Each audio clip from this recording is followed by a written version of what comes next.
What's going on, movie fans? My name is Michael Weer. I love talking about movies, and we've officially made it to the halfway point of 2024, which means January through June are officially a thing of the past in 2024. That's right, the first 6 months are already gone, and I can barely believe it myself. But in the first 6 months, I did see 47 brand new movies, whether they were streaming or in theaters. I've done YouTube shorts for all 47 of those, and I've done movie reviews for most of those. They're all on my channel now if you want to check any of those out. But in today's video, I'm actually going to talk about the 5 of the best and 5 of the worst movies that I've seen in 2024 so far. But just like all the other videos on my channel, this isn't just about my thoughts. It's not just about my list. I want to know what your list is. So if you've got 5 movies that you've seen so far this year that you would recommend over any others because they are the best in your opinion, well, I'd love to know that in the comment section down below. And if you've got 5 movies that you think were absolutely terrible and you would never watch them again and you want other people to stay away from them, like I'm about to do in this video as well, we'll throw those in the comment section down below and let's see how they match up. Maybe some of my worst will be on your worst list. Maybe some of my best will be on your best list, or maybe some of my worst will be on your best list. That's unfortunately how movies go because everybody's got a different opinion. But with that said, guys, let's get into 5 of the best and 5 of the worst movies that I've seen in 2024 so far.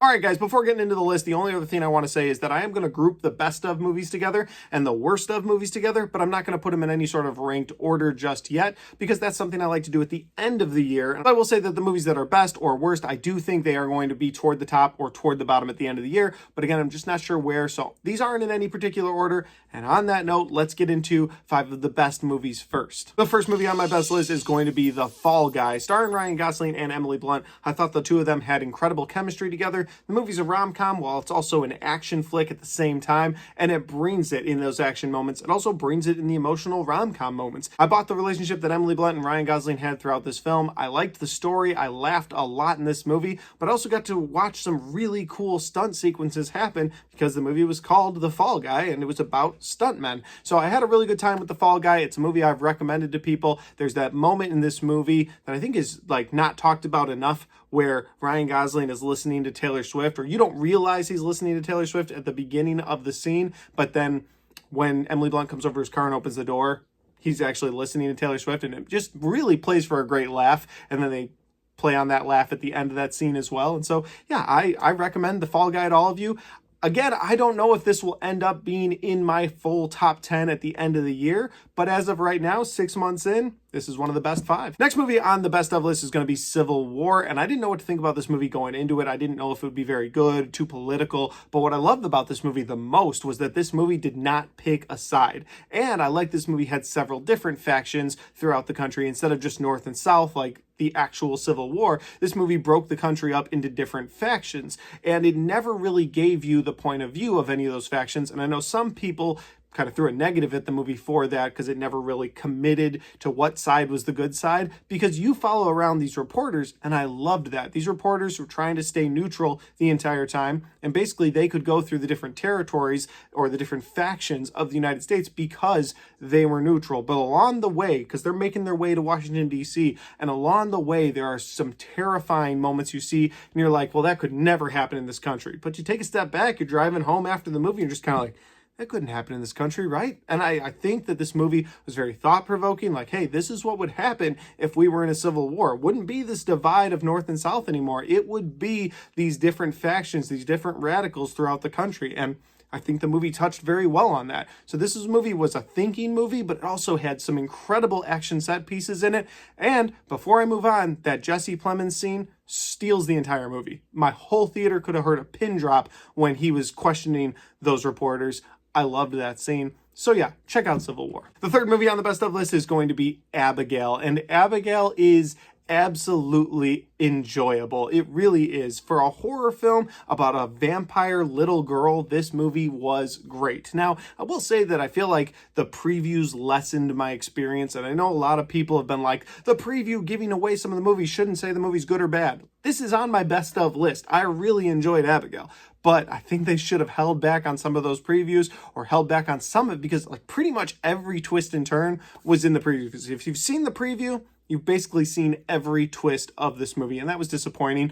But overall, for the movie itself, I had a really good time with it. I thought Abigail was terrifying, but at the same time, hilarious. There were members of the crew that had originally kidnapped her, thinking she was just an innocent little girl, and every member was actually really entertaining. So you had this entertaining group of people, and then you had Abigail running around taking them out one by one because she wasn't an innocent little girl. She was a vampire. And in fact, she's the daughter of Dracula. Next movie on my best of list is going to be my favorite movie from the month of June, and that is Bad Boys Ride or Die. I thought Will Smith and Martin Lawrence still have incredible chemistry. They were hilarious throughout the entire movie. The action set pieces in this movie were awesome. Some of them rivaled some scenes in the John Wick movies. Like, the action set pieces are that good and that damn entertaining. But then you've got the camera work through some of those scenes, which makes them even better. There's one moment where the characters are watching Reggie, one of the characters from a previous film, on a Ring camera. So it'll zoom into the Ring camera, you'll see the scene play out, and it'll zoom out to get Martin Lawrence and Will Smith's reaction to what's going on. And it's funny on one end, and it's just badass on the other end. And then you got a great scene in the movie, and every time I talk about Bad Boys, I have to talk about this, where Martin Lawrence runs out and he says, "I'm out." And so Will Smith throws him his gun. You follow that gun through the air. It lands in Marcus's hand, and he takes the shot. It is a great scene. So the camera work on top of spectacular action scenes, and then this great hilarious chemistry between Will Smith and Martin Lawrence makes for one of my favorite movies this year. And finally, guys, the last movie on my best of list is Late Night with the Devil. Now, I know I said earlier that I wasn't going to put these in any sort of particular order, but as of right now, this is not only my favorite horror movie of the year, but it is my favorite movie of 2024 so far. I loved Late Night with the Devil. Late Night with the Devil stars David Dastmalchian as a late night talk show host, and that's one of the things I loved about this movie the most, is that I do love late night talk shows, and so getting to watch this movie about a late night talk show host was really cool. It's also in the found footage genre, but I feel like it did something new to the found footage genre that hadn't been done before. Like, you're watching this movie like you're sitting there watching your TV screen in the 70s, but when they cut to commercial break, it cuts to black and white so that you get to see behind the scenes of what's going on.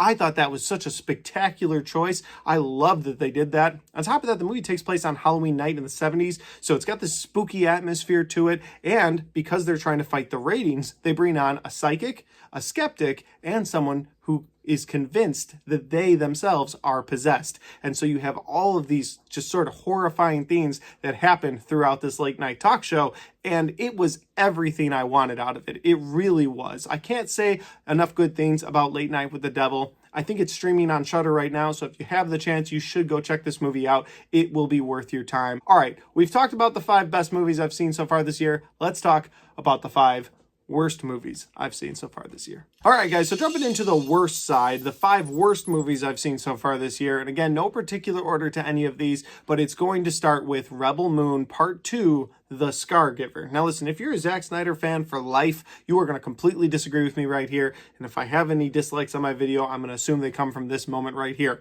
But with that said, this movie is bad. This movie is slow motion and boring at the same time. This movie is a retread of the first movie almost entirely, and this movie redoes the final fight scene a second time for the same ending. Basically, I feel like Zack Snyder had 2 ideas of how to do this fight between his main star and his main villain of this movie. He was like, how do I end this fight? Well, I've got 2 ideas. Well, I know the first and second movie will both have the same fight, so I can end them in 2 different ways. And both times, I wasn't impressed. So leaving part 1 out of this, just talking about part 2, there's at least 30 minutes total of them in slow motion in this movie. There might even be more, but at least 30 minutes of this movie is just slow motion. On top of that, not only is there slow motion fighting, but there's slow motion farming for wheat.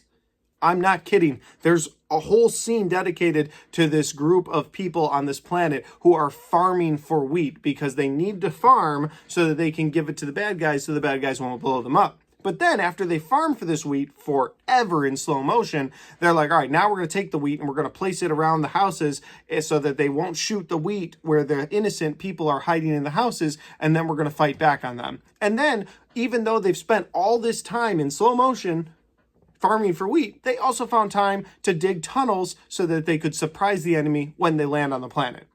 With all that said, this movie was abysmal, and it 100% makes me not want to watch any more Rebel Moon stuff ever again. Like, I really will not tune into the next Rebel Moon movie. There's nothing in it for me. The first two movies are way too long with not enough going on for me to care anymore. Next up on my worst of list is going to be Founders Day. Founders Day has a lot of reasons that I really didn't like this movie. The first one is that it's almost 3 hours long and it's a horror movie trying to be like Scream. And for a horror movie trying to be like Scream, you didn't need to be that long. It's got so many different plot lines that try to connect with each other in the end that they all just kind of become a mess. You've got this mayoral race going on in a town. And keep in mind, it's a mayoral race in a small town. And the people are in the streets like it's the presidential election, and they're fighting each other in the streets. And you really wouldn't see that anywhere in a small town, big town. It's just mayoral race. It's just a mayorship. You'd be all right. It's a couple years, but seriously, it just doesn't make any sense why they got that crazy in the streets over a mayoral race. And finally, you just have some really pointless deaths throughout this film, or even some fake out deaths throughout this film that are pointless as well. And it just comes down to this evil plan by this guy who's trying to keep every little thing in the town in order. And then the main girl that you're following throughout the movie, by the end of the movie, you're just kind of like, yeah, she was kind of evil too. Wait, was I supposed to root for her? What's going on here? So ultimately, with Founders Day, the movie gave me a headache. It's not a movie I'll ever go back to, ever. And it's a movie that I won't recommend to anybody. Stay away from Founders Day. Next up on the worst of list, guys, we have Matthew Vaughn's Argyle. And Argyle is another movie with way too many confusing plot lines that all intersect with him trying to create a bigger universe with his Kingsman movies. And it was like, you just went way too off the rails, way too crazy with this movie. Like in Kingsman, there are some crazy things that happen, but in the name of action movies, we can kind of shut our brains off and be like, that's awesome to watch. I enjoy watching that. But in this movie, there's a scene where the main character dumps oil all over a concrete floor and then ice skates over the oil as if oil on top of concrete is a way to be able to ice skate. I'm not kidding. There's no ice involved. It's a concrete floor, and she pours oil all over it, slips on some skates, and skates. And you could be like, oh, just shut your brain off because it's just supposed to be a dumb action movie. No, there's some things that are just completely unforgivable, and that is one of them. But there's a lot of scenes like that throughout this movie where it's just like, that's just completely unreasonable. Like, at first, she's telling a story. So any of the weird, unreasonable things that happen in the action scenes, you're just kind of like, all right, well, I'll chalk that up to just action scene in a book. That's fine, no big deal. But then when it becomes real life and she's actually going around and doing this spy mission type things, it just becomes more and more ridiculous throughout the runtime of this movie. And then none of the good guys can really die. None of the good guys are actually gone. Throughout this film, there'll be somebody that's killed, or her whole reason for continuing on in life is because her partner died. But guess what? At the end of this movie, they're all alive. And it's just, this was boring. And like I said, he tries to tie in the Kingsman universe at the end of this, and it just irritated me. Next up, guys, we have the worst superhero movie of the year so far, and it's the only one released so far, so to be fair to it, there could be something worse down the line. But as of the 6-month mark, the worst superhero movie of the year and one of the worst movies I saw this year is Madam Web. It is just bland and uninspired. That's what I could say about this entire movie. It's what I could say about Dakota Johnson's performance. It's what I could say about the main villain. Basically, I could just say bland and uninspired and move on, but you know I'm going to elaborate a little more. So the first big negative I have about this movie, it is yet again another Sony Spider-Man universe movie without Spider-Man, without mention of Spider-Man, without mention of even Peter Parker. Like, at one point, Peter Parker's mother is pregnant with him in this film, and they won't even say his name. It's really annoying. Next up, sort of staying on the Spider-Man point, they tease the Spider-Women from the Spider-Man universe in this movie, and they tease them a lot. There's 2 different scenes of this movie where you see the characters in their costumes doing Spider-Women type things, but guess what? Both of them are either future flash forwards or they're just dream sequences. Neither one of these scenes actually happens in the movie. So you get this group of girls that this Madam Web character is trying to protect the whole time because she knows one day they will all be Spider-Women because she can see the future. And that is just the dumbest thing possible. Why not just make them Spider-Women in this movie? That would have been so cool to see these Spider-Women going around New York City. Like, hey, Spider-Man's not here yet, but we've got these Spider-Women. At least there's something you could throw in this movie. I still think it's dumb to do them before Spider-Man, but at least there would be something. But no, in this movie, it's just future flash forwards of these Spider-Women. Next up, we'll talk about the main villain of this film, who they 80-yard almost all of his lines. So they just dubbed basically over his lines in this film. I don't know if it was his voice and audiences couldn't understand him.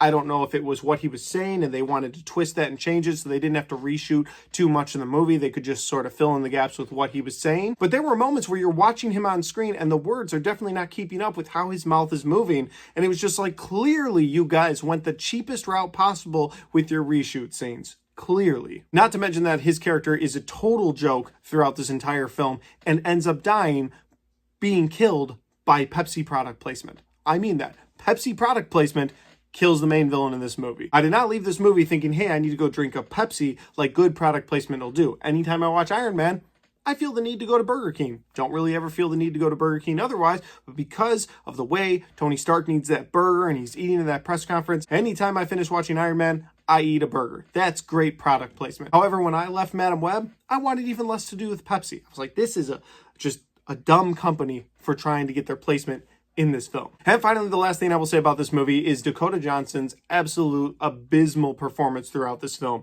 I don't know if she didn't want to be in this thing. You could tell that her heart, her emotions, they're just not in on this movie. You could tell this is not a franchise that she really wanted to be a part of, just based on the acting that she had. At one point, they're running through this warehouse, and she's like, when I say get down, get down. Get down. What? What are you doing? She had a terrible performance in this movie. Not that she's the best actress in the world, but my God, this was not it for her. The movie Madame Web will no doubt be on so many people's end-of-year list as being the worst movie of the year, and I'll understand that. It may even be there for me when I get there this year. And finally, guys, the last movie on my worst of list, one of the worst movies I've seen this entire year. I don't know if this is the worst. It's either this or Madame Web. It's one or the other, but it is Driveaway Dolls. And Driveaway Dolls, I just didn't connect with this movie in any way, shape, or form. I don't think it was a movie that was made for me personally, but it is a movie that I went and saw, so I had to decide where I placed it on my list, and again, it's right at the bottom. One of the main reasons that I really didn't like this movie was that it went for slapstick humor throughout. Now, I knew it was going to be a comedy because it's about two girls who accidentally get a case when they rent a car and go on a country road trip. This car that they picked up was supposed to go to these gangsters, but it ended up going to them because they asked for this car. The guy behind the counter thought, oh, this must be the people making the pickup. So he gives them the car with the case in the trunk. It's the wrong car. They've got the case. And they move on. So on paper, it's an interesting enough concept for a comedy. Not like it isn't something we haven't seen before. That's been done so many times where, oh, you got the wrong bag. Now the movie has to happen. Now the show has to happen. That's how stories work. Like, you got to have a reason to get your characters to one place. So I didn't have a problem with that. But from the opening scene of this movie, the humor that they go for is all slapstick. And what I mean by that is, at one point, Pedro Pascal in the very beginning of this movie gets a corkscrew in his neck, and then they turn the corkscrew and it's like, and it's like, really? That's the comedy we're going to go for? And that is all the comedy they go for throughout this entire film. It's just dumb slapstick comedy along the entire way. I feel like you're watching the Three Stooges, but in 2024, in a movie about these girls going on a road trip. Like, it just didn't work for me personally. It's not what I was hoping for out of this movie based on the trailer. And that leads me to my other big negative for this movie, and that is what's in the case. Because again, the whole movie hinges on the fact that they were given this case and you don't know what's inside of it. They know what's inside of it because they open it once or twice and they're like, oh, whoa. And at first I thought they were going for like a Pulp Fiction where they were never going to show you what was in the case. But no, they full on lean into what's in that case. So it's going to be a little bit of a spoiler here, but I'm just going to go ahead and say it. So the gangsters that are going after them trying to get this case aren't actually gangsters. They're a security detail for a Republican politician. And that Republican politician is played by Matt Damon. And Matt Damon is upset that that case has gotten out into the world and that these girls have the case because that case contains molds, I'm trying to say this for YouTube, of his private area. And those molds are sensitive. He doesn't want them getting out there because he's a Republican, God-fearing politician. So again, you get this slapstick comedy where the slapstick comedy's not really working for me, where these girls have this case and you have these idiots after them trying to get to them, but every time they do dumb stuff and they can't actually get the case. And then when you get towards the end of this movie, you find out that the movie has a political twist to it, and it's, oh, another Republican politician has a sex scandal. And I was just like, if you wanted to frame this movie, there's so many better ways you could have framed this movie, but none of it worked for me personally. So anyway, they have these toys, and I think the most egregious thing they do in this movie is then the girls are like, well, we're going to use them. And I'm like, I don't know. It just didn't work for me. Again, maybe it's a movie that wasn't made for me, but it's a movie I saw. I had to rank it somewhere, and this movie is right at the bottom. So Driveaway Dolls is one of the worst movies I've seen this year. And what a downer note to end this video on. Go see Late Night with the Devil. I'll spin back to that. Go see Late Night with the Devil. Guys, those are 5 of the best and 5 of the worst movies that I've seen in 2024 so far. Have you seen any of these movies? If you have, let me know if we agree or disagree on any of my thoughts, because I'd love to know where you guys are at. Maybe some of the worst or some of your favorites, maybe some of my best or some of your worst. I'd like to know what you got going on. With that said, if you like this video and you want to watch more, don't forget to hit that like button, because it helps the video, it helps the channel, and it helps me right here. Thanks for watching. I'll see you next time.